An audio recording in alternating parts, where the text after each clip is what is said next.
Just imagine Jim running a touchdown back with dreadlocks. That would be a sight to see. That's Sorry, great. I lost it there for a second. Welcome to My Gotta Podcast. I'm Jim Wood. In this episode, John Powell and I preview Georgia's 2023 season opener against UT Martin. We talk through what we're looking for in the game, and we answer questions from you, our listeners. As always, remember to check out the newly redesigned MyGottaPodcast.com to see our latest merch, and you can follow us on social media at MyGottaPodcast. Finally, we'd love for you to check out our presenting sponsor, Oxia Time, at OxiaTime.com. That's AXIATIME.com. Now, let's join the conversation in progress. Here for the UT Martin preview. The quest for the three-peat begins. John? Yes. Are you ready? Back. We're back. Three-peat engage. Three-peat engage. Better never rests.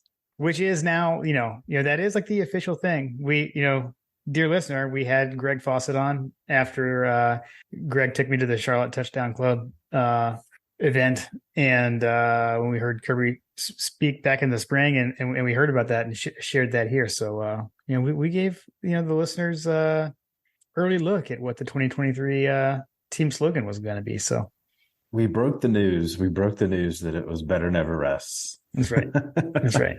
And I brought the Angels envy with me this evening.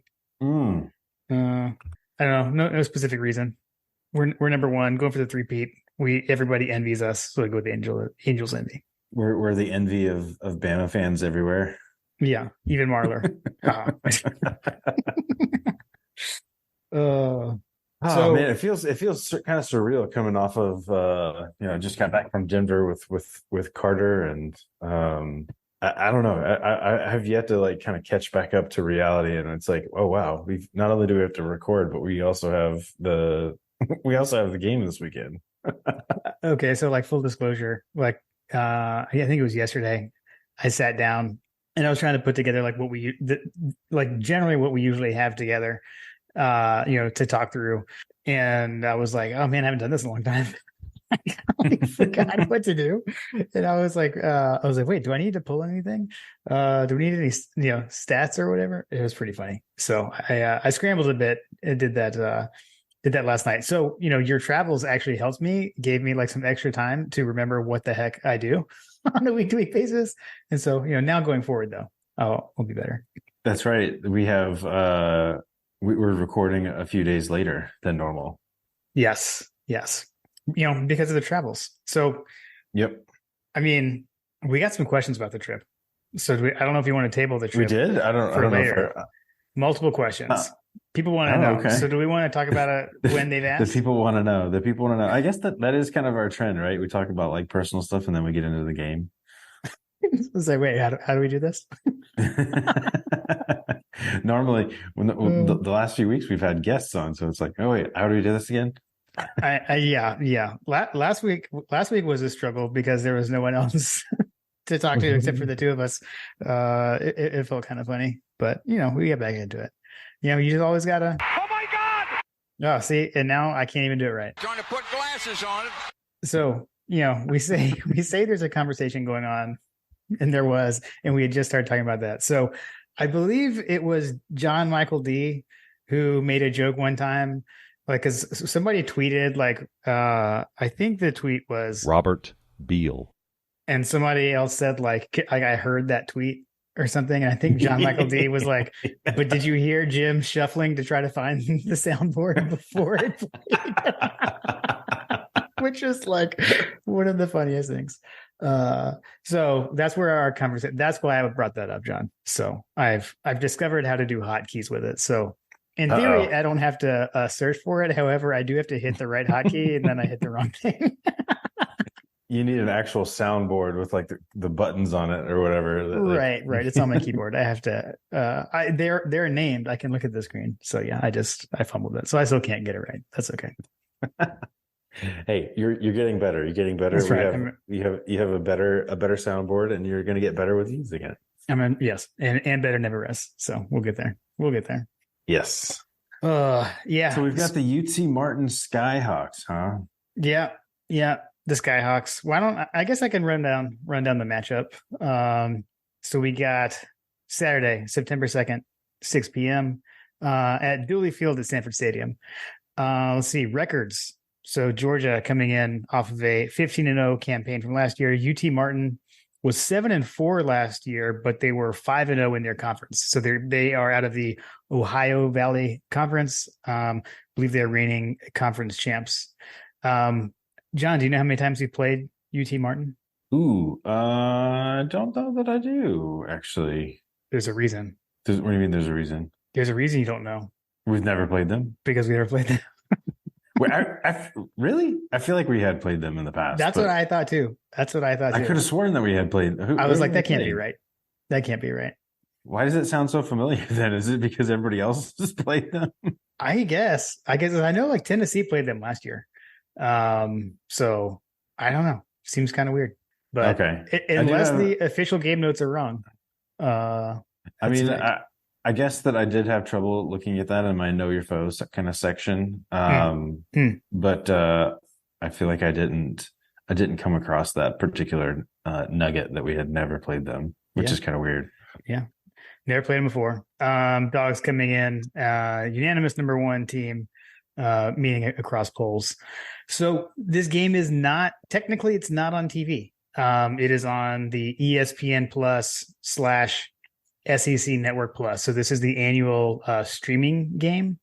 But I know I saw this come up on the Dog Central forum. Don't feel like you have to subscribe to ESPN Plus to get this game. If you have cable, if you have like satellite, if you have a streaming service and you have access to SEC Network, just log in to ESPN.com with your with your cable, your TV provider, log in and you can watch the game. You don't have to have ESPN Plus to watch this. So just a little pro tip there if you're watching at home. Yeah, unless you're a poor sap parent like I am, then you have ESPN Plus through the Disney Plus bundle. I have that. Then you're double covered. True. Let's see. The official hashtag that we will not use when we tweet on Saturday is hashtag UTMVSUGA.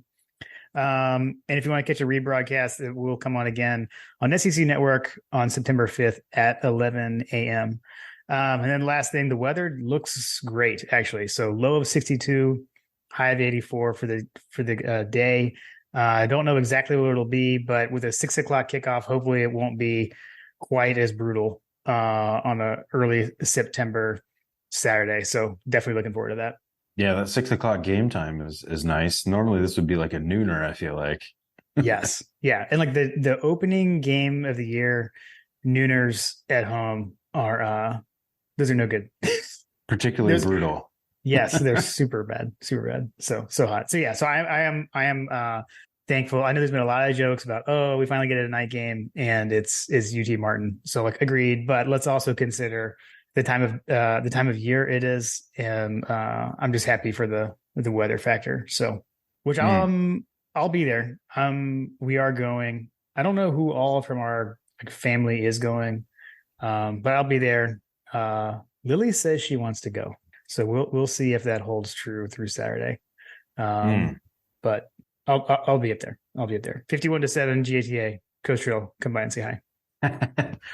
I unfortunately will not be there. My daughter is going to the mountains for her 16th birthday celebration. She's not turning 16 yet. We share the same birthday, if you don't remember. And our birthday is September 8th. But she is celebrating her 16th birthday this weekend with my wife, and her aunt and a bunch of her little girlfriends are going to the mountains for her birthday celebration. Got it. Okay. So I'll be home with the kids. Okay, so you're holding down the fort with everybody else. Holding down the fort with the rest of the folks. Plus, I just got back from my own trip with Carter. So very cool. Well, you guys had the same birthday, not unlike how Carter and my wife Kim have the same birthday. Which, like, I don't know if we've ever figured this out before, but we definitely figured it out tonight. We did figure it out tonight. I'm sure we figured out before we forgot. Someone's probably throwing their podcast player of choice away. Like, you guys talk about this every year. God, what is your problem? It's an annual tradition. Oh man, too funny. Well, John, I don't know. You said you were doing some faux research last year.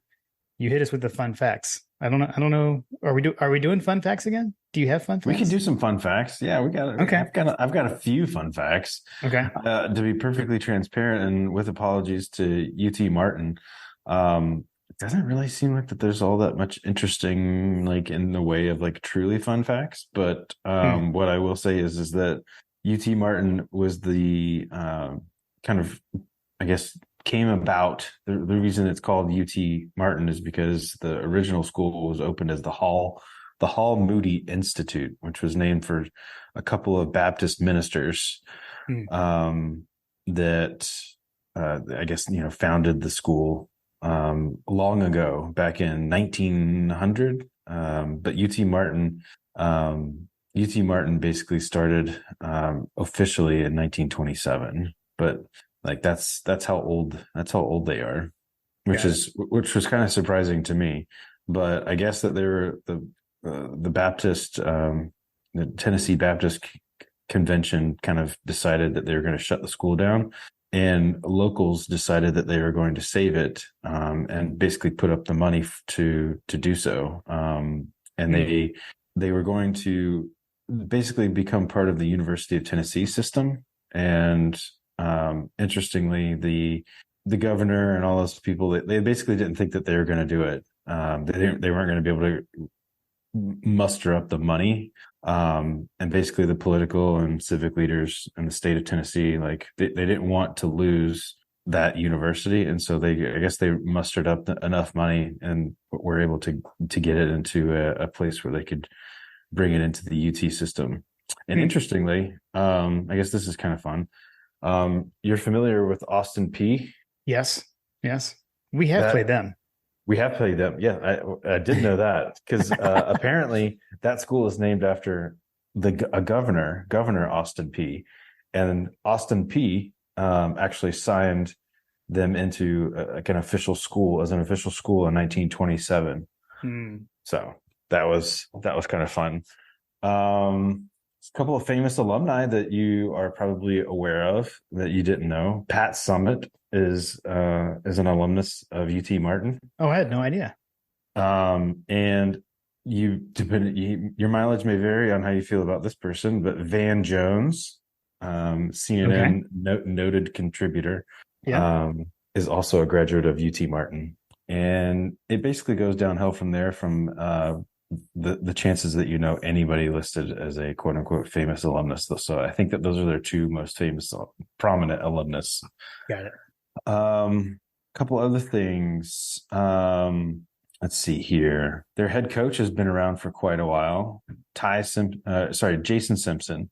He's been at the head coach at UT Martin since 2006, which is kind of wild in this day and age, I feel like. Yeah, seriously. I mean, the guy's been around forever. But interestingly, his son, Ty Simpson, is a quarterback recruit for the class of 22. And I guess that he signed for Alabama. So maybe we'll see his son in a future game. Nice. Let's see. What else do we got here? Oh, their mascot. Their mascot is the Skyhawk. Yes. Which is also, incidentally, isn't that it's like one of the old mascots for the Atlanta Hawks, right? Isn't that like the version of the hawk that like dunks? Is the Skyhawk? I'm not sure. I couldn't reference any pictures or anything like that, but apparently the Skyhawk was the name of one of the old mascots for the Hawks. I guess that he stopped showing up to games at some point because he tore his ACL. But anyway, I'm pretty sure he was. Now we've gone off the rails about the Hawks. I'm pretty sure he was the one that like jump off the trampoline and would dunk or something. Yeah, that would be my guess. But yeah, that's what I thought. So that was kind of a fun fact. The other thing was, I think that again, this was me like scrounging I feel like that the Skyhawk was like an old name for preachers back in the day. Hmm. And so that was like a nickname for preachers. And since it was kind of founded from Baptist origins, I think that the Skyhawk is kind of relevant. Also, the hawk is pretty prominent in that section of Tennessee as well. Got it. Yeah, that makes sense. We'll roll with that. We're gonna roll with that. Yeah. Well, I like it. I like that JP's. And sorry, not to cut you off, but I'm just glad that JP's fun facts are back. The JP's fun facts are definitely going to always be around. Although I feel like I'm going to have to I don't know, bank on people not remembering previous. I was thinking about that on like the common opponents that we play every year. We may have to pivot and do something a little different. Maybe we'll see. Right. Come South Carolina week. Maybe we'll mix it up a little bit. Exactly. Nice. All right. Let's see. If you're good, we can hit the news and notes. I had a couple of alumnus notes that I wanted to hit on before we get into the game. Two things from the NFL. So one, the mailman, Stetson Bennett, made the Rams roster. He's the only quarterback on the roster other than Matt Stafford. So he is the Rams backup quarterback. So congrats to Stetson. Pretty cool, especially for a guy who everyone said was going to be selling insurance around now. So congrats to Stetson. And then also, John, the official receiver of My God Podcast, Kearis Jackson, is officially a Tennessee Titan. He made the roster. Pretty awesome. Super stoked for the unofficial official Kearis. Congrats, Brady. Yes. Never doubt Kearis. Never doubt. I never doubted that he'd make the roster. So just to throw it out there. Yeah. I mean, he was going to make a roster, obviously. All right. So as far as Kirby's press conference goes this week, my note that I jotted down was everybody hurt.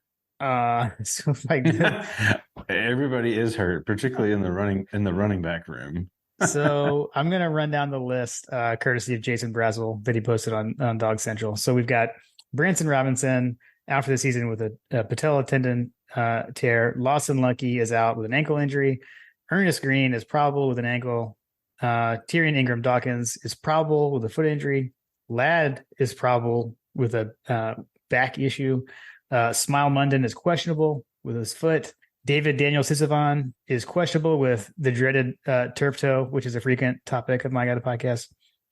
Kendall Milton, questionable with a hamstring. Dejan, questionable with an MCL sprain. Kamari Lassiter, questionable with a foot. Jackson Meeks, questionable with a foot. Denali Morissette, questionable with a groin. Raylan Wilson, doubtful with a knee. Jonel Aguero, doubtful with a hamstring. And Chris Peel, doubtful with turf toe. And that probably took up way too much time. But that's how much we're dealing with. I started to say something earlier about like it's kind of weird for me, like coming into a season with a game like this. This is the first time we've had a season opener since we've been doing this podcast, John, where we're not playing a major opponent. We had Arkansas in year 1 of My God Podcast. We had Clemson in year 2, and then we had Oregon in year 3. So since we've been doing this, we've been opened with a pretty big opponent, at least Power 5. So This is a bit different for us. So, but when you look at that injury report, not a bad thing. That we're playing somebody like UT Martin. Exactly. Right. Yeah, I think that obviously the long term, the biggest area of concern is that running back room. At least from my perspective. I mean, you got three of our best options at running back currently. So, but that said, I'm here for the cash. I'm here for the cash money records. Jones Heisman run here. Yes. So yes. Selfishly, I hope that Cash just has a breakout game and we get to see the Pocahontas gifts from Trigger Trey early and often. Shout out to TT7. Oh man, it's coming. He's already got it loaded up in the drafts. He's ready for it. All right. Well, why don't we? Oh, actually, sorry. Two things. So from what I did gather from Kirby's press conference, the only other things I had jotted down. Trey Scott got his coaching start there, and then also Kirby does have a lot of respect for UT Martin. So, in case you didn't know, A lot of respect. Yeah. All right, in the game. So why don't we run through this? So, John, we can start with the offense. What are we looking for when Georgia has the ball? One note, you can go check it out on Dog Central. Alex Smith wrote up a nice preview for the game. One of the things for him calling out Dalen Dotson is a defensive end for UT Martin. He was all Ohio Valley Conference first team last year. He was an FCS All-American second team last year. He had 48 tackles, 9.5 sacks, and 15 QB hurries. So, and again, remember, this is, I said they're in the Ohio Valley Conference, but reminder, they're a FCS team, or as what we used to say as Division 1 AA. I guess we say FCS these days, but they're a 1 AA team. So they're playing up to come to San Francisco and play us. Right. Yeah, there's a couple other players as well. Gavin Olson. He was also an FCS All-American second team player as well. He's on their offense. Oh, we're talking about the defense. My bad. Very good. We're talking about when we've got the ball. Got it. Yeah, so Georgia's offense. So I think too, I did see they play a 3-man front. I don't know exactly how they line up. I'm not going to act like I did all kinds of analysis on that, but it sounded like they do something a little different, which just makes me think TCU, which makes me kind of drool. So I don't know. I mean, what are we watching for on offense? I know you hit on the running back room is light, but what are you going to be looking for from our offense against their defense? Running the ball early and often is really what I'm going to be looking for. I mean, we've got the injured running back room, but we've got one of the best offensive lines in college football, right? Mm-hmm. So we shouldn't have any trouble moving the ball on the ground against this lesser opponent. Yeah. I mean, heck, the pass happy offense from Tennessee last year when they played UT Martin, they ran for 200 something yards on like 46 carries, I think. So I think that we'll be looking for them to be running the ball quite a bit, even with the depleted running back force. Now, that said, we could come in there with that kind of game plan that we're going to try to, run Cash Jones and company into oblivion. But, there could be, I mean, like I said, the biggest concern that I have on this team is the running back room in general for the season. Yeah. And this will be the first indication of what will happen if we can't get that running game going. If they can't get it going with a lesser opponent like this, that could open up a lot of areas for concern moving forward. Now, if we're able to counter that with being able to open things up with the passing game, each step of the way, that'll make me feel better, obviously. But that's what I'll be looking for. Can you move the ball with the amazing offensive line that we have? How's your relationship with Stacy Searles right now, John? We're currently good. We're boys. I ate all the crow last season. I gave a shout out to Stacy after the Tennessee game. So we're good right now, man. We're good. Okay. Just hope that we don't have. I don't know. Do we have any midget quarterback or midget running backs that can run up the gut and really give us a moment of pause for both Stacy Searles and Bobo? Yeah, I know. You were saying when you were talking about how you wanted to see us run the ball. I was waiting for you to say "run the dang ball, Bobo," because that's what you want to see happen. So run the dang ball. I believe. I do. Am I wearing that hat? I think I am. You are wearing that hat. I can see it. I can see that. Yeah. I put on the hat and I didn't even look what I had on. Amazing. I do have my home field tree shirt on though. The nice tree shirt. Yeah, you can use code DogCentral23, by the way. Get a 20% off at your first order of home field apparel. Drop that little nugget there. Shout out to Dog Central. Yes, the tree that owns itself. Nice. So I guess that's definitely what I'm going to be watching for. In games like this, I'm always curious to see what the offensive line does. Right, like are we going to truly dominate an opponent like this? Because I feel like sometimes it'll be like, why aren't we just running the ball, all over them? Right, and like what's going on with the offensive line? So I'm hoping that we'll see that kind of domination from the line. And then obviously, right, I mean, first career start for Carson Beck. Yeah. You don't know how much we're going to air it out in a game like this, but I kind of feel like Bobo's going to throw him a bone or throw him a few bones and let him air it out a bit.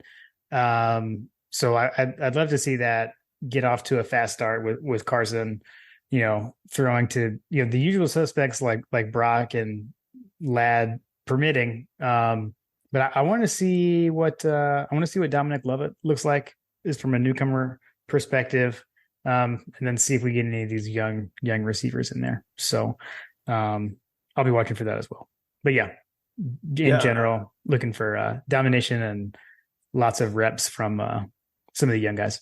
Yeah, like I said, I think that the running back room, can we answer that out of the gate? But yes, I do think that there is an element of we just need to get Carson Beck, comfortable, right? Like, yeah.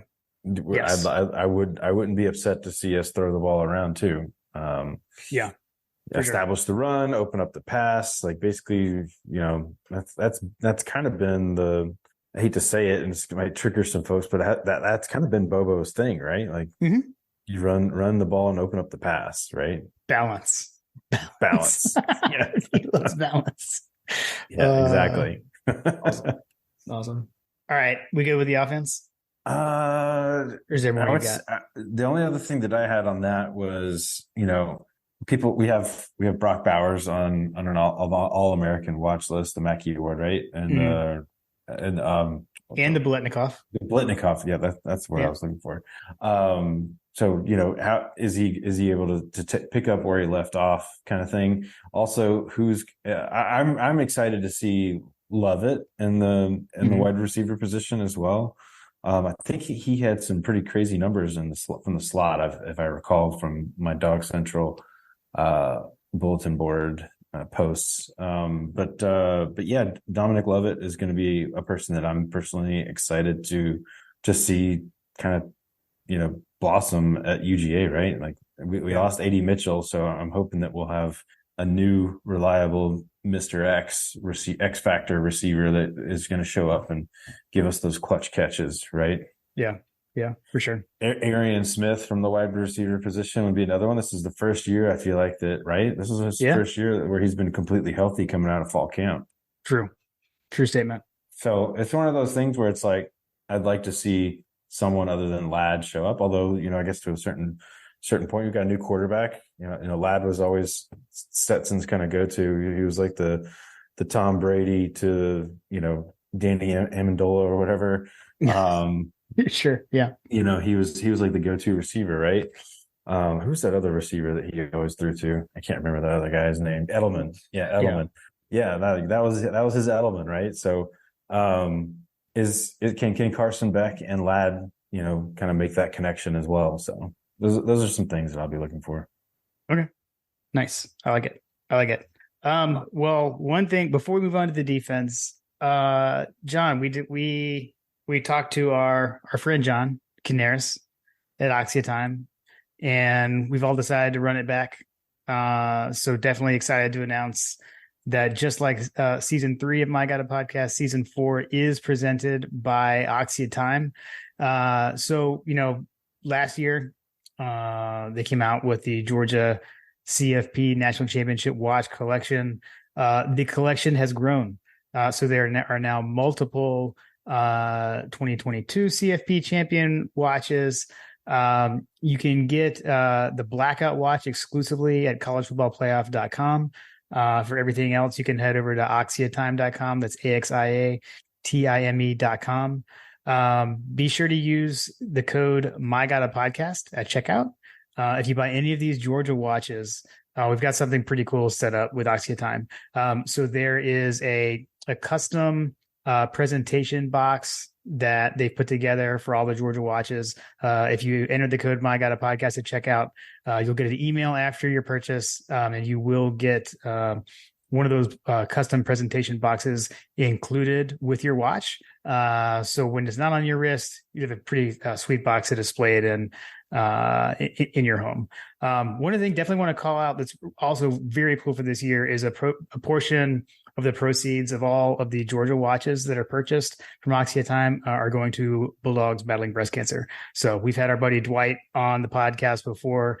Really excited that Bulldogs battling breast cancer has teamed up with Oxia Time as well. So again, head over to oxiatime.com. That's AXIATIME.com. We are super excited to run it back. Yes. Let's go.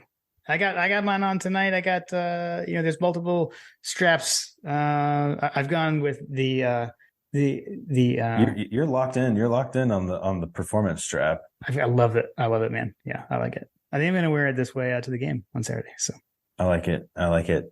I like the formal look of the metal band.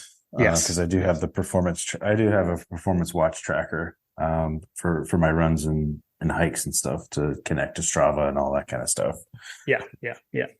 But I like the formalness of the metal band myself. Yeah, I this you can go back and forth. You can switch it up. So right.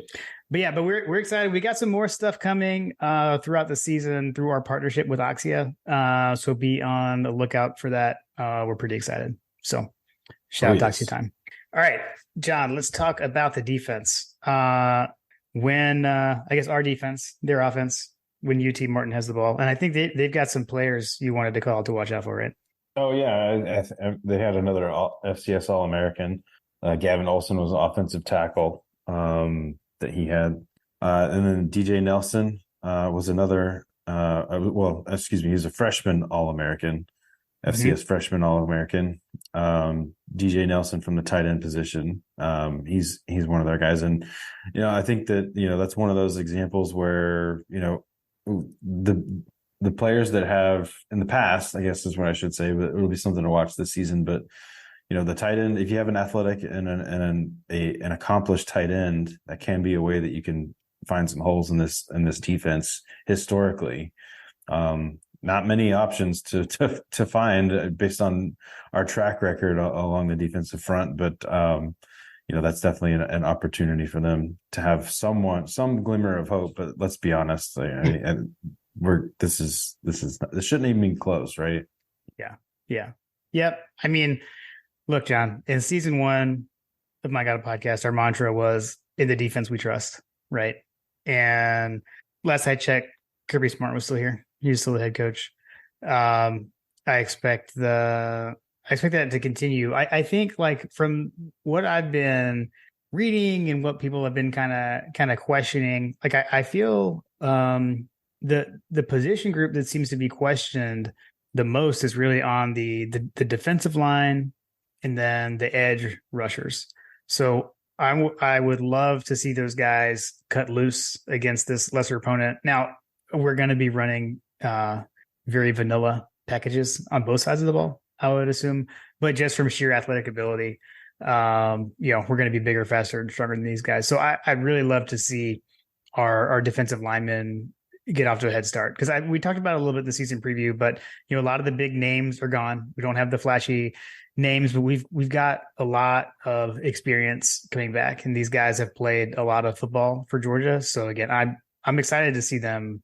I'm excited to see them shine. So, Zion Lowe, Tramel Watha, or Nazir Stackhouse, these guys, I want to see, let's see what they do in this starting role. So I'm excited to look out for that.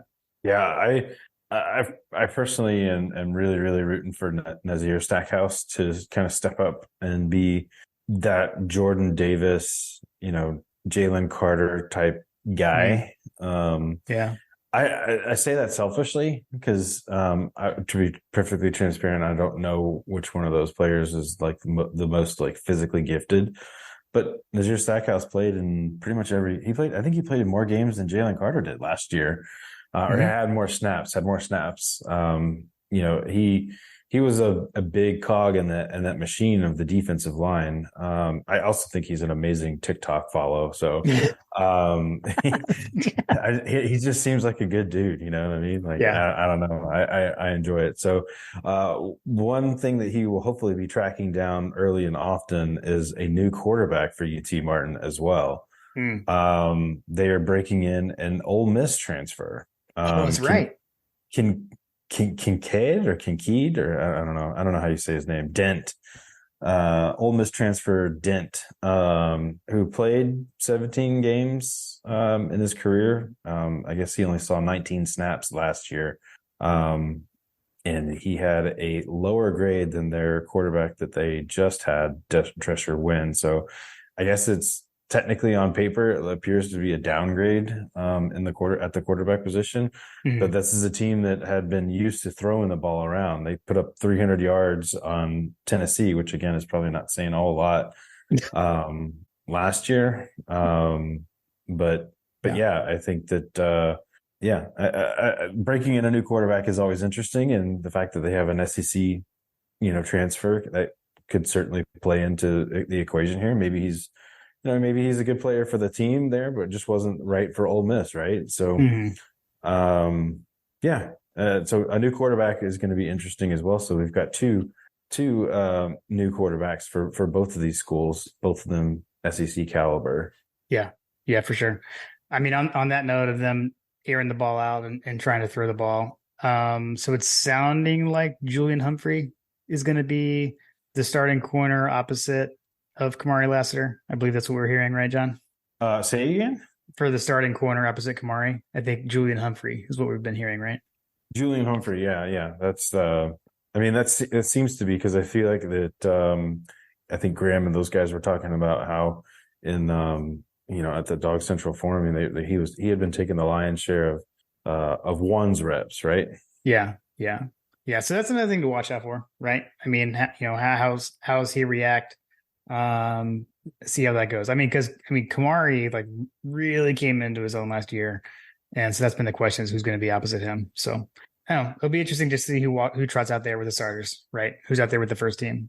We'll see if it's Julian or not. I know, like, listed on Aguero is someone I've been excited to see. I know he was listed on the in the extensive injured list. So we'll see. Hopefully wait to see his debut. But did he get a hopeful kiss of death? See, this is the problem with me not like listening to the entire press conference this week like I usually do. I don't know. I have the list, but I don't know if I'm sure Kirby was hopeful to get all of them back. Oh man. Yeah. Who's going to step up on this defense and be the quarterback, right? Like, who's going to take that Nakobe Dean? Who's going to take that Nolan Smith role? You know what I mean? Like, who's going to be the guy that's going to lead these guys to a three-peat, right? Yeah. Someone needs to step up.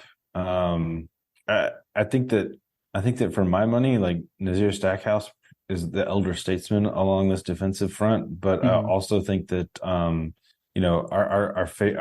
favorite, one of our favorite YouTubers, Top Billin, he's a big Smile London fan. But wasn't he on the injury list? Also on the yeah. But it sounds like he's been practicing, so I don't know. We'll see. We'll see. He's hopefully he didn't get the hopeful kiss of death. But that would be he would be my pick. Like, those two of those two players, I feel like they'll be like the the Jalen Carter, or Jordan Davis, Nakobe Dean kind of match up between the linebackers and the defensive line. I'll throw Jamon Dumas Johnson's hat in that arena. Okay. I do feel like a lot of times one of those middle linebackers, inside linebackers, tends to be calling the signals and kind of getting everyone set. Right. Like Nakobe used to do. So right. I can see that. JDJ, Smile, I think, are great candidates. All those guys. Again, I'm excited about these guys we've got coming back. I'm excited. We should get to see a lot of new faces on Saturday. So hopefully they won't have to yell at other players for being out of position. But should the occasion arise, I want my quarterback for the defense screaming at people to get back in line. Yes, exactly. Agreed. All right. Let's see. For special teams, not a whole lot there, other than we'll get to find out who the kicker is, who the place kicker is. So we'll find that out for sure on Saturday, or who knows? We might not. It could be a kicking competition in this game too. We'll see. But one of the things I am interested to see is who is returning kicks. And a guy I didn't mention with the offense, and I'm going to mention him here, is a diminutive receiver, Mekhi Muse. I'm excited to see Muse. If you recall, he returned a kickoff for a touchdown in the spring game, but they didn't count it because like it was a spring game and they weren't really returning kicks and they wanted the offense to start at the 20 every drive anyway. But he did it. And he is like not big, like he, not a huge guy. And Kirby signaled him out. Kirby was on the College Game Day podcast this week. And he was one of the guys that he signaled out as having a really good fall camp. And he talked about that spring and the spring that he had, but he said it's carried into fall camp. So I'm interested to see Muse and like, especially in the return game. I'm curious to see if they throw him back there to return either kicks or punts. That's something I'll be watching for. He's going to be like a Devin Hester type guy. I don't know. I mean, I don't know. Like, do you remember from the spring game? Like he's small. Like he is not a tall guy, but he is fast. So I don't know. I'm excited to see him. I'm excited. I would be very excited to see that portion of our game be a true threat. Right. Yes. It's been a minute, right? Like when we haven't had like a punt return for a touchdown in a while. Kearis was always so close. He would get so close. Who would have been the last one that would have been in that home run threat special teams returner? Like who's the most recent one? The one that comes to mind is Mikey Henderson for some reason for me. Yes, so he came to mind. The one after him that comes to mind for me is the joystick. Oh, yeah. Yep. So that's Isaiah McKenzie. So I don't know. There's probably been someone since him, but he was the one. To me, he was the last one that was like truly electric, and every time he touched it, there was a chance. So yeah, would love to see that come back. I'll be excited for Muse. He's a Georgia boy. He's from Central Gwinnett High School. 5'8". See, I was gonna say he's like my height, so pretty close. Pretty close. Just imagine Jim running a touchdown back with dreadlocks. That would be a sight to see. That's Sorry, great. I lost it there for a second. On speaking of special teams, we got Brett Thorson. We got we have the punter spot locked up, right? Yes, that's right. What are we calling him? Or is he the Thunder from Down Under, or is he the Boomin' Onion? What are we calling Brett? I personally like Thunder from Down Under. It is good. I like it. Okay, I just hope he has a better relationship with his quarterback this year, but hopefully he gets iced out just like Stetson did. The tweet was after the Oregon game, right? He was like, apparently Stetson hates punters or something. Stetson hates punters. Yeah. I've heard through the radar, or through the grapevine that that Beck also hates punters. Like it.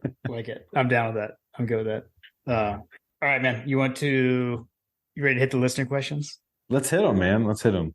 All right. So this season, the listener questions are brought to you by Working Web Media. So if you go check out the newly redesigned mygotapodcast.com, we've got a new website, and Working Web Media put that together for us.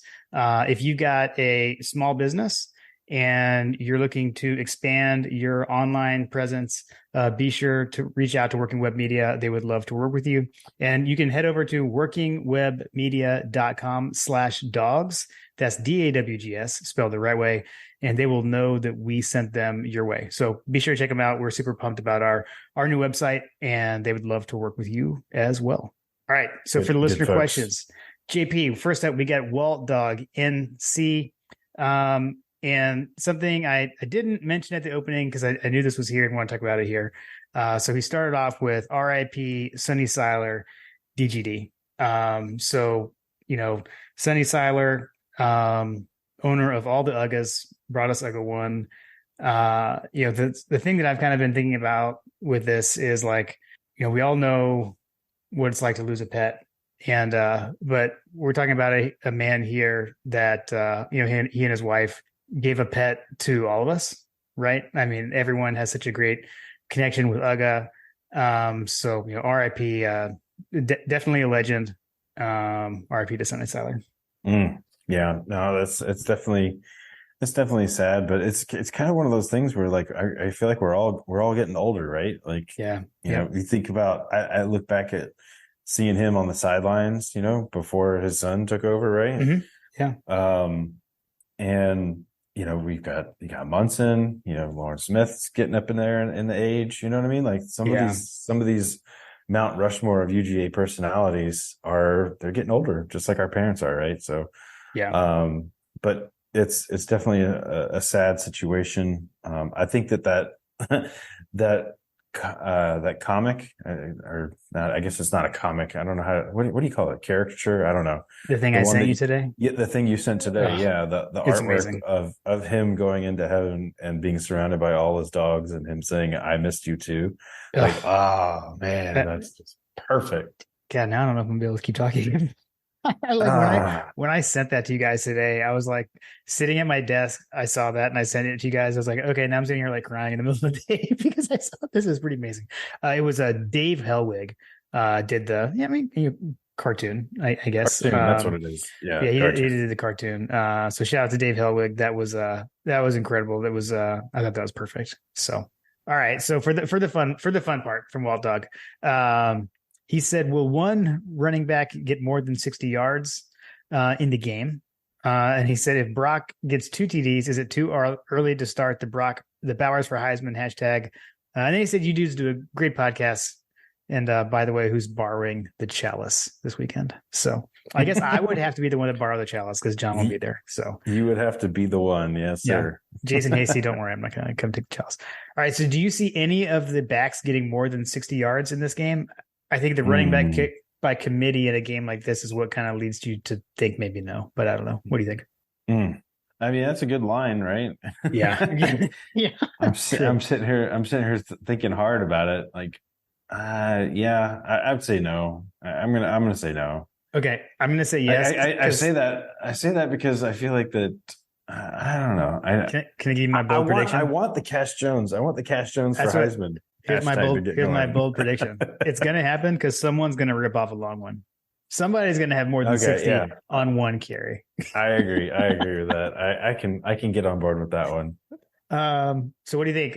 Is it too early to start Bowers for Heisman if Brock gets 2 TDs this week? So that's what I was. If you truly want Brock to get the Heisman, right? Like he's gonna have to put up numbers in games like this. Yeah. So that's why I say, like, you know, he's listed as preseason All-American. Can he, you know, find that connection with Carson that he had with Stetson? You know, those kinds of things come to mind. The two. Wait, no. Yeah. He would have to have big numbers in these games, right? So because you figure like once we get into the heart of the SEC schedule, yards and catches and touchdowns and things like that are going to be harder to come by, right? So, at least, you know, from a big numbers standpoint, because think about what Caleb Williams did last year to win the Heisman and what Bryce Young had to do to win the Heisman and all these things. Like, you know what I mean? Like they had to have. Those quarterbacks are putting up all these numbers these days. And so for a wide receiver to need to be there in New York, he's going to have to throw up some numbers. True. Yeah. I said wide receiver. Well, I mean, whatever. Same thing. He's it for the Biletnikoff. We've established this last week. Exactly. Yeah. He's going to have to do outrageous things, and they're going to have to give him like a Heisman moment type thing with some kind of funky trick play, I think, too, at some point. So yeah, he's gonna have to rush. He's gonna rush for one, throw for one. Like he's gonna have to like Heinz Ward his way out there. Yes, exactly. Agreed. All right, next up we've got Bobby Wilson. Bobby, he says, how long do you experts believe Carson will play, and how many touchdowns will he throw and or run in? And he said, I think he plays the first half and only has 3 touchdowns. So first off, Bobby, thanks for referring to us as experts. Questionable, debatable at best. I mean, I'll let you answer this one. Yeah, I mean, I don't see him playing beyond halftime. So I would agree with that. First half only. I mean, touchdowns. I mean, there's no telling. Like it depends, right? Like think back to when Stetson started against UAB. I mean, he had 5 touchdowns in the first half. I mean, It could be it. What are we going to try to do? Are we trying to get him confidence? What does Bobo want to do with them? What does Kirby want to do with them? So we'll see. But yeah, I think first half sounds right. I'll go 4 touchdowns. I think 5 is like the record that everyone keeps tying. Has been tied by multiple people. So not quite that. I'll go with 4. 4 touchdowns Yeah. in one half Yeah. and over 60 yards rushing. Man, you're like 60 yards rushing was for the whole game. Offensive explosion. It's UT right. Okay. Fair enough. So here's my thing. I actually think that I'm actually erring on the side of he needs reps. He needs reps as QB1. So I actually think that he'll probably get pulled in the third or fourth quarter. Okay. I have a feeling that they're going to want him solidified as the starter, and they're going to throw all the things at him to try to test him in a game that doesn't have consequences. Yeah. I don't necessarily think they're going to open playbook to get sexy, all those kinds of things. I don't think they're going to have to, but yeah, I still think that they're going to try to open him up slowly, kind of like letting that Camus wine breathe, right. Whatever, you know what I mean? Yeah. As far as touchdowns go, I could see 4. Yeah. I'll go 3. I'll go 3 just to differentiate us. Okay. Fair enough. All right, James, because Cash Money Jones is going to be a Heisman candidate. You're so excited for Cash Jones. Cash Money. All right, James Lawson 87. Get the starters out early. No injuries. Blah blah. That was in quotes. These are all givens going into a game like this. Oh, well, we actually answered that. Give me some stat lines you want to see out of Carshon Beck. So I do like the thing. So we said 3 to 4 touchdowns. What do you think yardage wise, John? How many? You think he's throwing for a lot in this? I'd say 275 is probably a good number. Okay. I'll go 276, and we're doing this prices right now. What's talking about people that have passed away? We're getting old. Bob Barker passed away this week too. Jeez, that is true. I only say that because he died at the age of 99, just one penny shy of $1. I don't know if you saw their the Shooter McGavin Twitter account. It's a great follow, by the way. If you don't follow, it's a great follow. Yeah. So he tweeted out the picture at the picture of the sky that Happy Gilmore is looking to at the end of the movie when it's Chubbs and the alligator and like Abraham Lincoln, and he added Bob Barker in the sky with them. It's pretty awesome. So that was a nice tribute. That was a nice touch. Let's see. Chad Jarvis, how long do the starters stay in, and will the stadium stay packed until the start of the 4th so we can see the cool light show we have so badly missed? So let's see. The starters are not going to stay in long, although John, you already said you think Carson could go into the third quarter and somewhere into the second half. But yeah, starters aren't going to stay long. You're going to see a lot. First off, we rotate a lot of guys anyways. So what does a starter really mean at Georgia for outside of quarterback? But we're going to see a lot of depth. So not very long. You'll start to see guys getting mixed in very early, I'll say. Agreed. But on the fans, I do think the lights is a reason to stick around. I know for sure. I'm super jealous. Yeah. I mean, I know a lot of people, you want to get out of there. You want to get home, and I get it. And it's a holiday weekend, folks have Monday off. I get that, but we haven't had one of these in a long time to see the light show. So I am looking forward to that for sure. So I'm staying. I mean, we stay to the end of like every game. So, but I would advise others too as well. I'm in that same vein as well. If I were there, I would be staying to the end for the light show and for all the festivities. And I mean, you hear it on My God Up podcast at the beginning of this show, the Krypton fanfare and all that stuff. So like, these guys, stick around for the end. Yeah. I mean, you don't want to miss Mekhi Muse late in the game, right? You got to stick around for that. Cash Jones could rip one off in the fourth quarter. You never know. Exactly. All right. 51-7 GATA. I don't know if we have not talked about this. I was kind of disappointed we didn't talk about it earlier. And I'm glad he asked this. What are y'all's thoughts on the new rules with the clock? And he said, I can see this leading to more upsets and also decreasing the amount of great endings. So to level set, the clock change, basically, it's going to be a running clock. So like they had already changed it a little bit a few years ago, where it used to be like incomplete pass, out of bounds, clock start, period. Now it was like it would start eventually after they reset the ball, etc. But now it's a running clock, except for the last 2 minutes. So you get the rules worked like the old way for the last 2 minutes of each half, but otherwise the clock runs, which is kind of annoying. And I probably missed that a little bit, but in general, the clock is going to be running a lot more. So they're shortening the games, basically. Yeah. How do you feel about this, John? Which kind of goes to the stat lines, right? Like that's going to impact stats down the road. So like, you know, if you're not stopping the clock every time you go out of bounds, like the last wide receiver to win the Heisman was Dante Smith, right? And look at the numbers that he put up. Like if he's running out of bounds, like that clock's ticking. That's game time. That snaps. That's going to make the spread offenses that are moving fast to try to move even faster, I feel like. And then I hate everything. I hate everything. I don't know. I don't really know how else to describe it. To me, like the things that make college football are quickly evaporating, and it pisses me off that we're trying to like mess around with it, because that's one of the things that's special about college football, right? That incomplete pass, you know, you can't get up and run for the score. Like it sounds like we're trying to do things almost like the NFL. Oh, the 2-minute warning. It's the 2-minute warning, guys. Like now Let's go back to the old way, because clearly it's more fun because we're saving it for the end. Yeah. And I'll say so Kirby did talk about this when Greg and I saw him speak in Charlotte. And I'll say like the reason this is happening is because of playoff expansion. You are extending the season. The season is getting longer.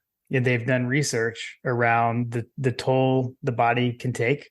And like, let's not forget, these are kids, you know, Stetson Bennett aside, right?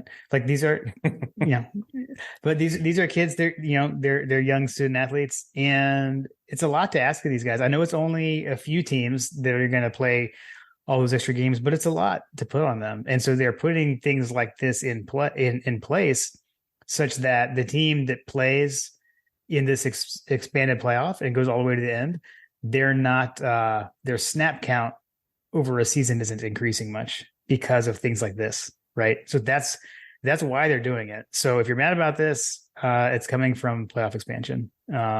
Just FYI. Another reason to hate that, because I don't like that either. Get off my lawn. Yeah, seriously. Let's contract. Exactly. All right, Alex Garnto, who is more likely to get a carry from the running back spot on Saturday, Brock Bowers or Dillon Bell? Let's just pause there, which we didn't talk about that yet. I am like so excited by this concept of Dillon Bell playing running back. That's true. We didn't talk about that from the running back conversation, but that did come up in the practice notes. Yeah. That kind of thing. Bell, the fact that Dillon Bell's been taking those snaps, I would say Dillon Bell is probably going to get more snaps than Bowers at running back. I agree. Let's say this. Well, because I don't know. It is the kind of thing. It's like, do we give Bowers a carry in a game like this? I don't know. And he tends to get the end arounds, but we've heard rumors of him playing fullback in practice, which just gives me the warm and fuzzies. Like I love that. Brock Bowers a fullback gives me chills. Out of the I formation, right? Yeah. Correct. Ooh, I formation. Oh yes. Bubba was back.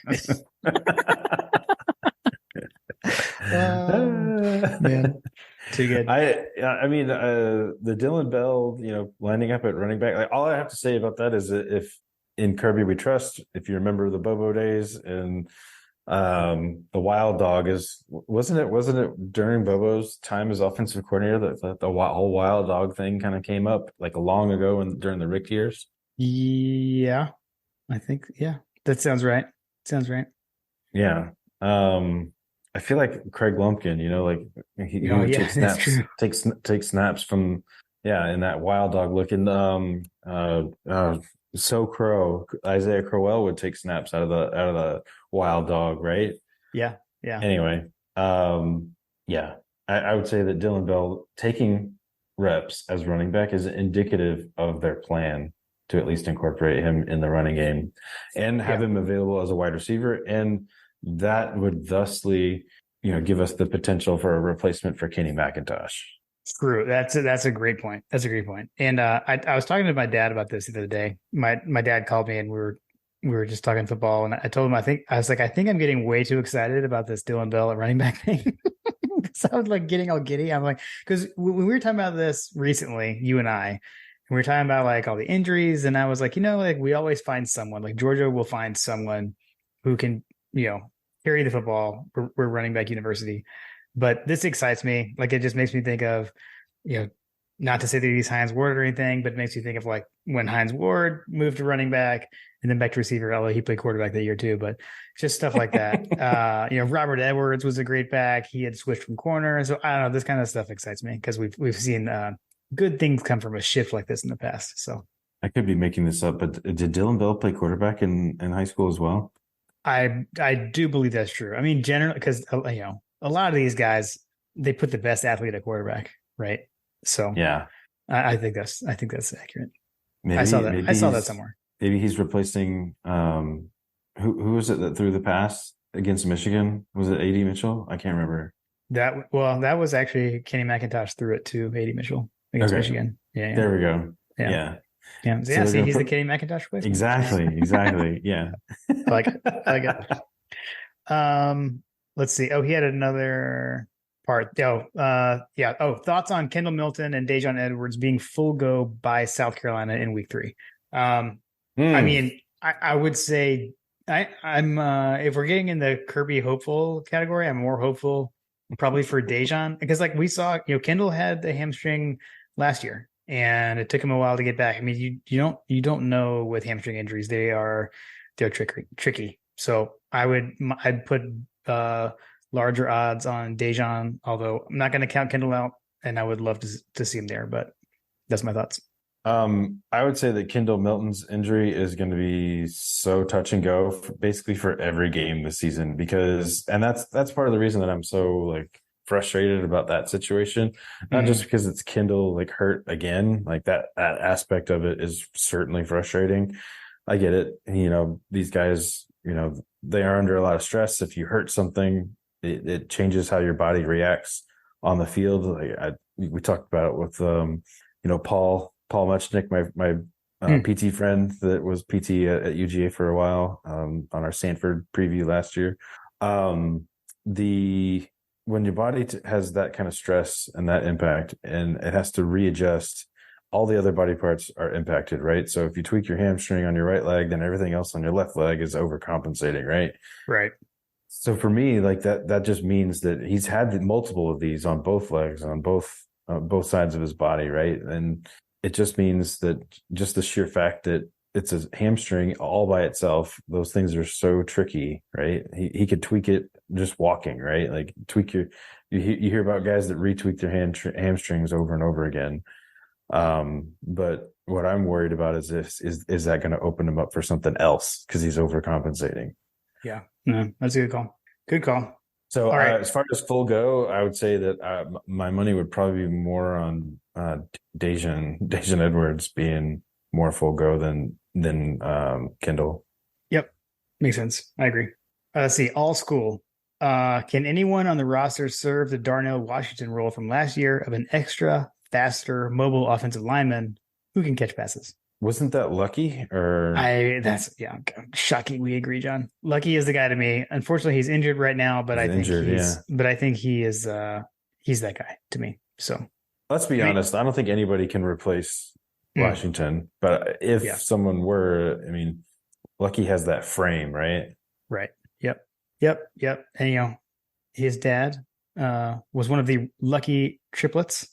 And so I think his uncle was an offensive lineman at Georgia. So if I'm getting which Lucky triplet is his dad right, because now I'm being embarrassed that I could have gotten it wrong, but I'm pretty sure his uncle was the center. I didn't know that. Yeah. They were there when I was there. They may have graduated right before you got there, John. So yeah.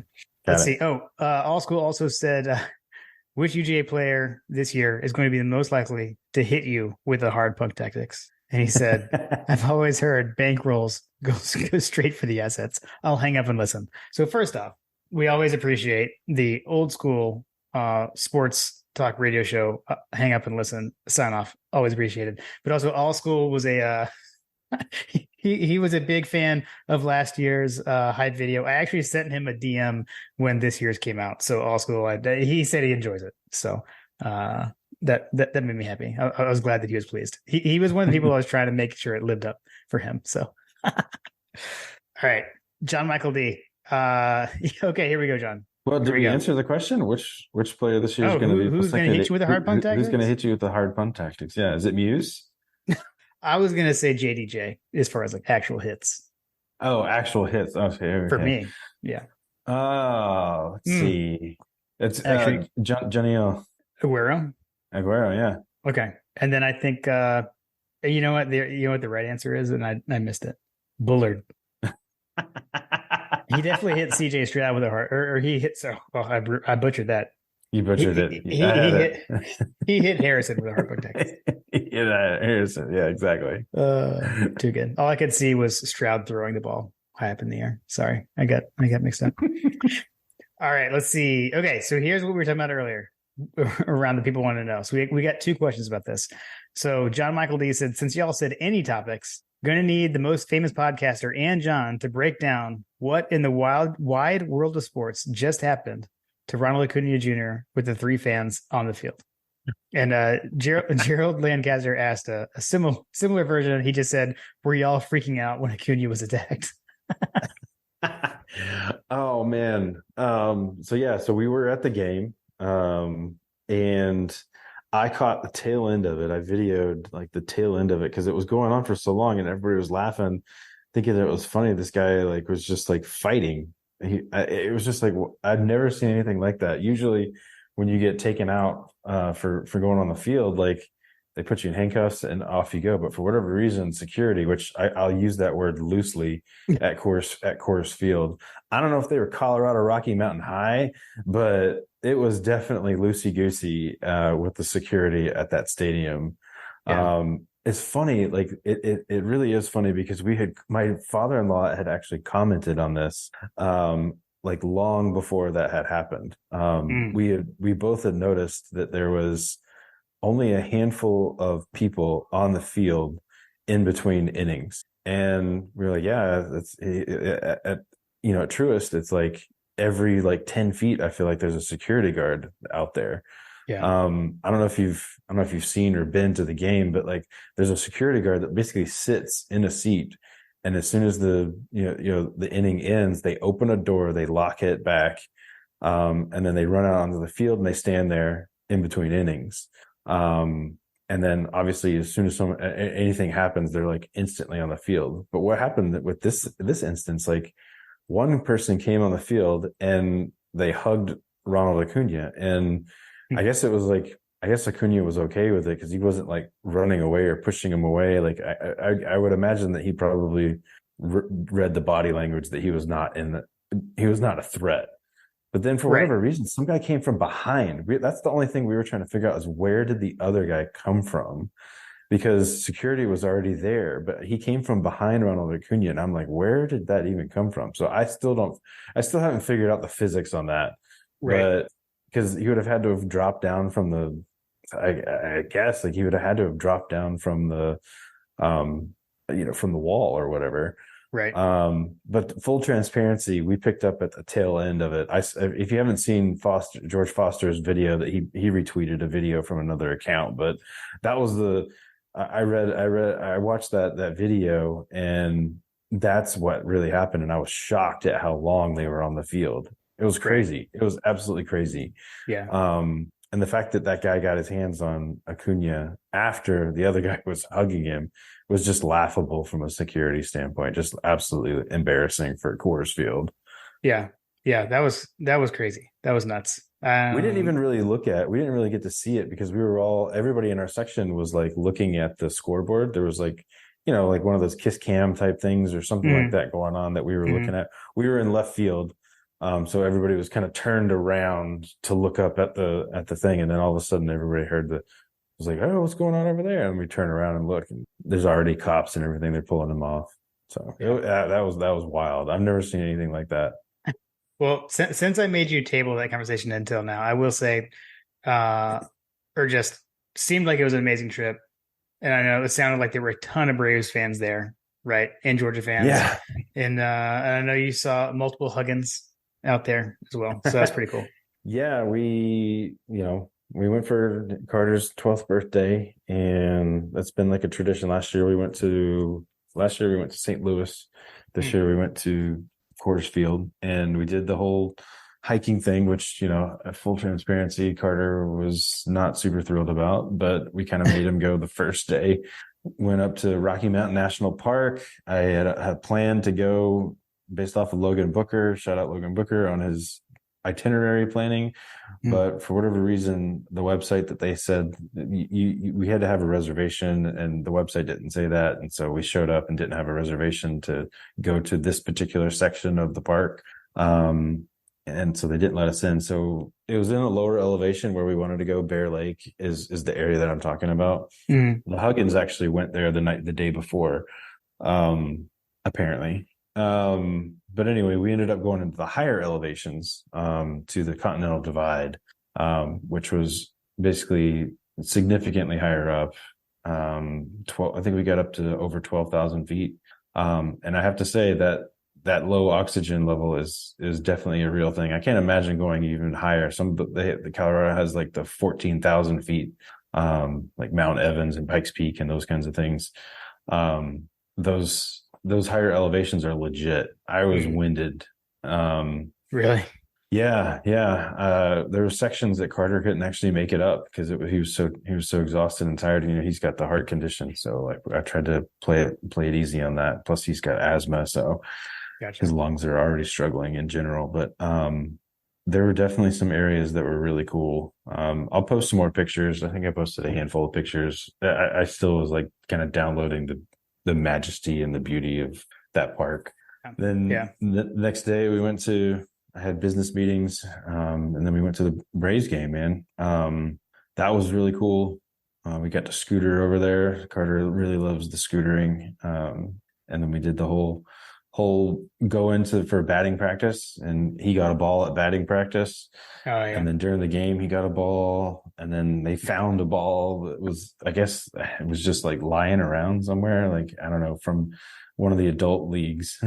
So he walked out of there with 3 balls. That's hilarious. Which is just crazy.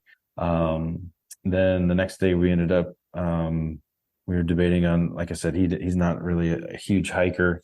Tried to convince him. There was no convincing. And so we ended up just doing a city tour on the scooters. He wanted to ride the scooters again. So we did a city tour of downtown. Ran into the Huggins at the Braves game. Like I said, from the moment we left Atlanta, from the moment we were at the gate, we were looking around, and I was like, there was nothing but Braves fans. Like, there was just Braves hats, Braves shirts, like everything. Yeah. And everywhere you looked, there was always Braves on the streets. Like it's kind of like we were walking around, driving around, riding around. Hey, go Braves. And I saw some Georgia shirts too. Like, there was a lot of Georgia shirts. I didn't see any Georgia Tech shirts, but I saw a lot of Georgia shirts. Yeah. And I got a lot of Go Dogs. And they were all in the park too. Like, when we went to the park, there was Braves fans everywhere. And then when we went to the stadium for batting practice, we were just surrounded by Braves fans. Like, I mean, it was crazy. And the chop was loud and present always. It was crazy. But I got some feedback from some folks that are local there. And I think that this is probably their issue, is that there's just so many people that are not from Colorado that live in that area. Yeah. And so every team that comes to town, that's they said it's like that for every team. Yeah, that makes sense. Because everybody wants to go to Colorado, everyone wants to go to the mountains and all that kind of stuff. And so they do exactly what we did, is go to the game and then go see all the sights, right? Yeah. That's cool. But it was definitely cool. It's definitely a great thing. We actually had some dinner in Boulder, so we got to see a couple of the other areas as well. Okay. Nice. Yeah. I haven't been to Boulder. I didn't go when we played at Colorado. I was supposed to go to the game, but we did end up not going kind of at the end. But I've been to Denver, but no sporting events. So We it'll be tried fun. to go see. I tried to get Carter to go see. I was like, "Hey, do you want to go see Colorado's stadium and go say hey to Coach Prime?" He's like, "Eh." Mm. He was like, Nice. "Eh." Nice. Well played, Carter. Well played. Well played. Well, awesome. Well, good to get to that. Sorry, I made you table that. So I figured we could go back and get the full story within the listener questions. No, it was great. Ran into the Huggins. Running into them was great. Um, uh, Joel, Hug Dog's brother, Hush Puppy. He's an F3 guy. He works out at I think it's over in Alpharetta. I can't remember. But he and I were going to meet up, but I guess that they did too much hiking the day before. So I ended up going, actually tried to get Carter up. We had all done all that hiking on Sunday, and then everybody was sore. They didn't want to come out. So I went out by myself, early morning to see sunrise at Red Rocks. That was another thing that I ended up doing and visiting was seeing sunrise at Red Rocks. I was actually surprised at how many people were out there and how bright it was at 5:30 in the morning. And so I actually ended up like looking around, trying to scamper around to find a more secluded area, and I ended up finding a trail that I was by myself on because everybody was at Red Rocks. So nice. Tried to find a little off the beaten path, a little higher up. But it was beautiful out there. It was great. That's nice. Nice. All right, let's see. Fletcher Proctor. Favorite school featuring a name. UT Martin is good, but Stephen F. Austin, the Stone Colds, Sam Houston, Louisiana Monroe are better. Also, seeing as how I'll table this part. All right, so you got a favorite school with a name in it? I've got one. My favorite. A favorite school with a name in it. Like, I always just think that Robert Morris is hilarious. That's the name of the school. I don't know that they play football, Okay. but like when they make the NCAA tournament, it always makes me laugh. Oh man, I guess the first thing that comes to mind is Oral Roberts. That's another good one. Yes. Okay, we like schools with the name Robert. You know why that is, John? Robert I do know. Beal. I knew it was coming. Sorry. You rope-a-doped me. Okay, so Sam he Houston's said, a good one. Sam Houston's a good one. all right, so here's a shout out to you from Fletcher. He said, also, seeing as how I'm teaching poetry right now to fourth graders, I can say that I hate poetry and I don't want Bama in the SEC championship game for poetic reasons. So he agrees with you, John. Yeah, seriously. Screw Alabama. Okay, I would love for them to just never win anything ever again. Don't listen to me. I'm done. Okay. Let's see. Brett Belding. How amazing will it be to see Light Up Sanford in our own stadium for the first time in 713 days? That is crazy. That is crazy. Long. So I mean, if you have any pull in the athletic department, they need that stat. Yeah, seriously. Yes, for real. I'll say, Brett, if it's any indication of how excited I'm about it, I'm wearing my Light Up Sanford t-shirt as we're recording this because I'm excited to have that come back. I was at the Notre Dame game. It was the first time it ever happened with all the, not the first time with the, doing the phones and everything, but the first time with the red lights, all the lights installed and everything. And I'm excited. I'm pumped. It's ridiculous. It should happen more often.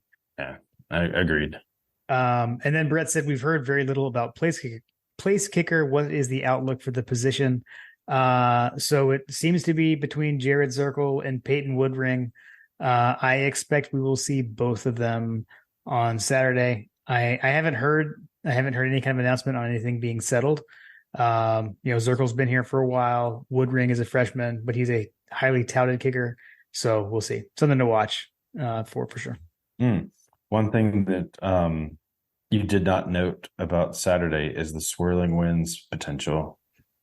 What hurricane season? No, it's not going to be. Apparently, the forecast is 1 mile per hour. Okay, nice. That's a Jacksonville problem. Yeah. Mentioned earlier, our buddy Dwight. Dwight checks in first touchdown, run or pass. I'm going to go with run. Okay, I'll go pass to disagree. Total touchdowns scored by the Dogs. Well, maybe we should just do math on our final predictions to get to that because I don't know. I'm not sure yet. We'll come back to that. No math. And then, and what is the UT Martin mascot? Which we hit that in the JP's Fun Facts earlier, but it's the Skyhawks. Yes, it's the Skyhawks, and I need to correct myself. Skyhawks, the Sky Pilots are what they were known for. That's what the preachers were called in those days. But they called them Skyhawks. It was kind of like a play on the whole deal. Got it. All right. Last but not least, friend of the show, Tim Riley, who still needs a new name. He's never going to get one. It's just Tim Riley now. How many skill players will have 100 plus yards and who? That's a good one because that's going to be, I don't know, because I feel like we're going to spread the ball around so much that I don't know. You don't think so? I'd say the over under at 1.5 with Brock Bowers being the one. I mean, I need Brock Bowers to have over 100 yards in every single game for him to have any chance at winning the Biletnikoff. Yeah. Okay. Well, I'm going to throw in Mekhi Muse just for fun. And there we go. I like that. Pocket wide receiver. Yeah. All right, John, are you ready? Is this it?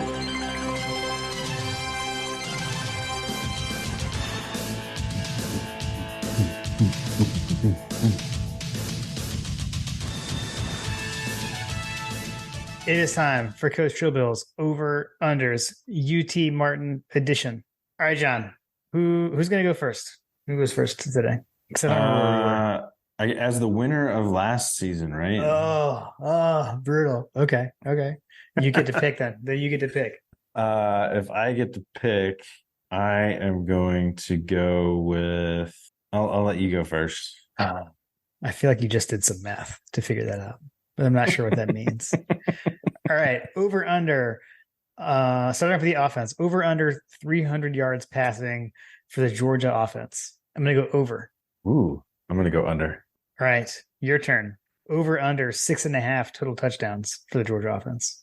I'm going to go over. I'm going to go under. And then my turn. I do like this one. Over under 2.5 quarterbacks to play. I'm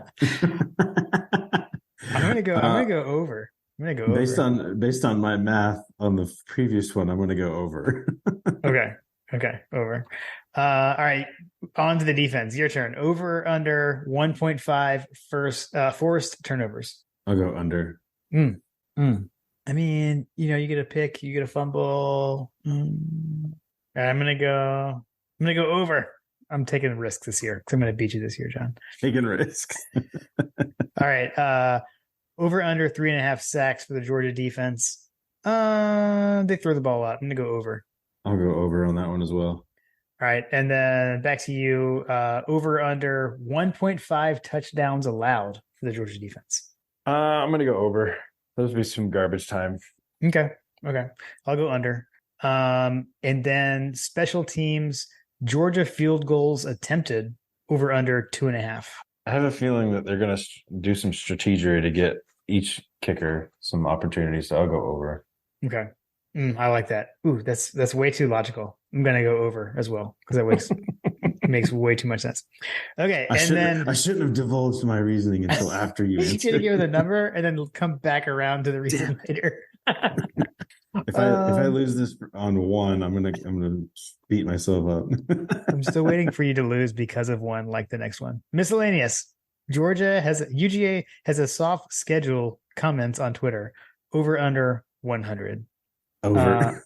Over. Smash that over. That was your perfect opportunity to say push, John. The correct answer was push. He did. Push. Exactly. Over. It's obviously over. Slam the over. So awesome. Thanks, Coach Trillbill. Appreciate you, buddy. Thanks for sticking with us for another season and giving us the over-unders. All right, John, as we move into the predictions for this game, last I checked, there is no line. There are no lines on this game. Not to say the OddsShark link looks a little funky. OddsShark link is empty. CBC R2 Sam doesn't have Georgia on there. Dog Quant, I know you listen. Like, come on, you can't help us with the predictions. Like, I get it. Yeah, so I've got nothing other than. So the funny thing is, we always look at Odds Shark. If you look at the Odds Shark, it says that Georgia will win and cover, but there's no line. So I thought that was kind of funny. They did have a predicted score, I think, right? Did they? I don't know. Last time I looked, I didn't even see that. There is a predicted score. Ooh, it's The been predicted updated. score on Then. Oxchart is 21 to 40. Well, 20.9 to 44.6. Oh, okay. Okay, so that's been updated, but there's still no spread. I really don't understand how they're arriving at that math because there's no like you know what I mean? Yeah, yeah. Well, okay. So I don't know. I mean, again, it's like we've talked about. I mean, this is one of those games. FCS opponent, classic. Season opener. We're just thankful that it's not at noon. Get out of there, stay healthy, play the young pups, and dominate. I'm gonna go Georgia 48-3. 48-3. Mm-hmm. Wow.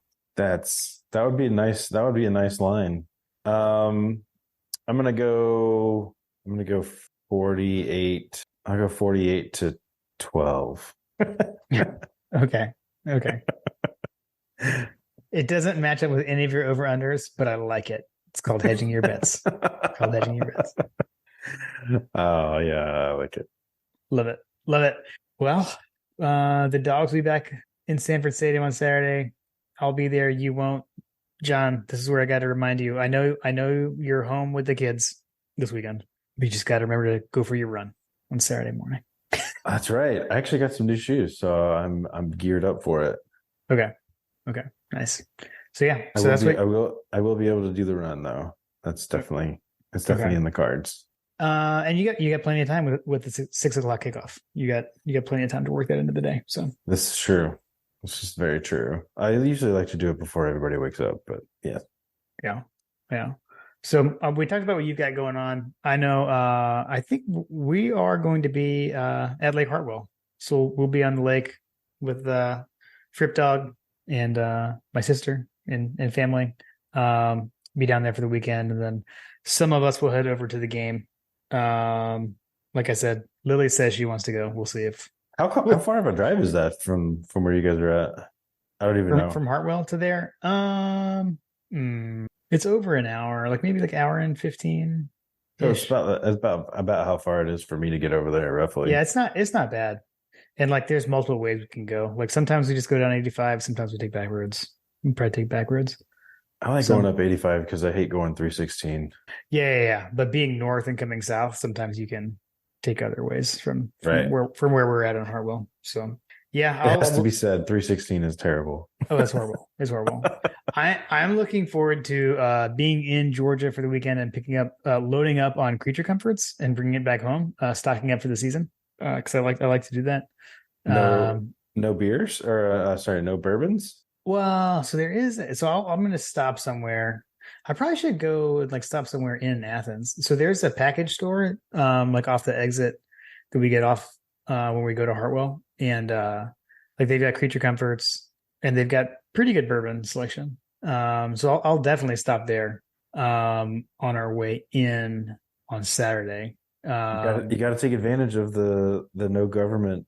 The government's not messing with your bourbon supply. I know it's still so brutal here. I never see anything. I mean, in some ways, I feel like that's got to be somewhat liberating, because then I don't have to worry about asking for it every time. Yeah, if they have special you bottles. can see it. If they have it, you can see it. That is the nice thing. But they just allegedly, if they have it, you can see it. Right. Yeah. Now that it has seems to be true from what I can tell. Okay. So, yeah, so I'm excited to do that. I don't know, maybe get on the water, do some wakeboarding this weekend on top of that. So don't hurt yourself now. No. I don't want a Kirby getting up on the presser and being like, Jim Woods hopeful.